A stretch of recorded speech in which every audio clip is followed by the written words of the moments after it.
How's everyone doing tonight?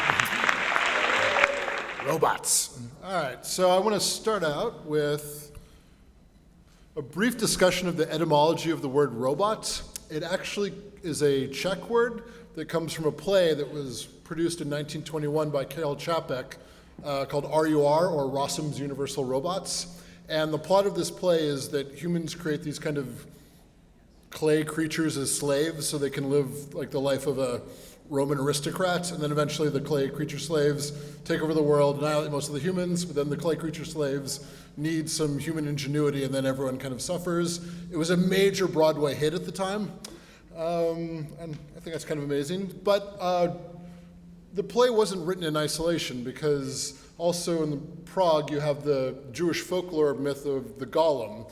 Golem was another kind of clay protector creature, and the rabbi would write a word in Golem's head, and then Golem would protect the community, but then Golem went on a murderous rampage, allegedly because of a broken heart, and then the rabbi changed one letter on Golem's forehead, and Golem collapsed into a puddle of mud, basically, and exists in a synagogue in Prague, and is also the basis of a massive tourism industry. So you can actually look around the world, right? You have Astro Boy in Japan, and all these artificial humans. You have Pinocchio in the Italian tradition, Fritz Lang's Maria in that seminal work Metropolis. And all around the world there's this idea and this kind of cultural notion of the artificial human. And I think it's useful to keep this in mind, because the first electronic computer is arguably the ENIAC, and that wasn't built until 1946. So what we think of as a robot, as opposed to the technology we're now using to make robots, is kind of vastly different. And there's, I think, a cultural notion that technology is somewhat morally implicit and implicit in terms of its utility and what it'll do. But it's actually, I think, a lot of these narratives are like, what's a human, what's not, that shapes how things function. And so, of course, this kind of takes us to the Frankenstein route, right? So the plot of Frankenstein is Frankenstein's created and then goes to its creator for a partner, a lover. Frankenstein was lonely, and then the creator's like, no, you're ghastly. Then Frankenstein goes on a murderous rampage, and then that kind of takes us to the Terminator, right? And we don't need unrequited love at this point. It's just fear and terror. And that's somewhat where we are in like a general macro-societal view. But I think if we kind of dig a little deeper and we look, we can find these other stories and these other mythologies.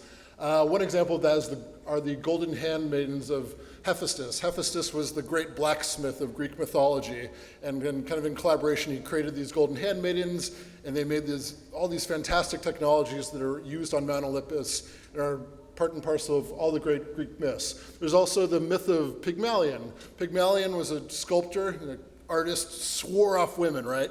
And then he makes this beautiful, beautiful sculpture, and he falls in love with the sculpture, but he doesn't tell anyone about it, and then he goes to a festival for Aphrodite, the goddess of love, and Aphrodite kind of senses his hidden desire, and when Pygmalion eventually kisses his sculpture, it becomes alive, and Pygmalion has his soulmate. And so there's stories like that. And then tonight, I've created a performance piece that will be in that rose-laden trellis behind you. It'll happen at midnight, and it's called Midnight Automaton.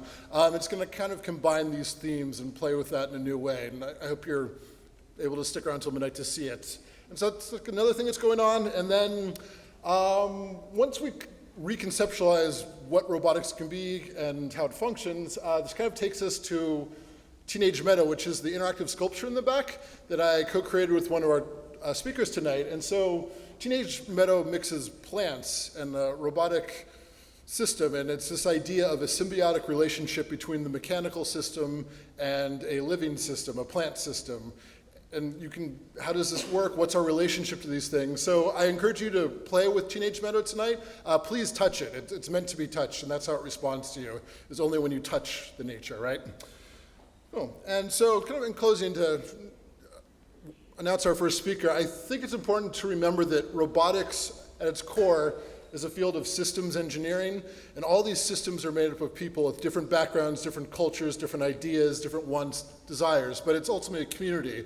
So as we go forward and bring these different systems together, robotics is ultimately going to be an expression of our relationships to ourselves, our communities, our country, and our world. So to echo Douglas's point, I will go one step further and say, as you listen to the talks tonight, and all the great speakers are going to bless us with their brilliance, I don't think we should just think of stories. We should think of love stories, stories of relationships. So as we forge the future through our imaginations, our longings, and all the wonderful things that make LA LA, what are the love stories that we want to tell?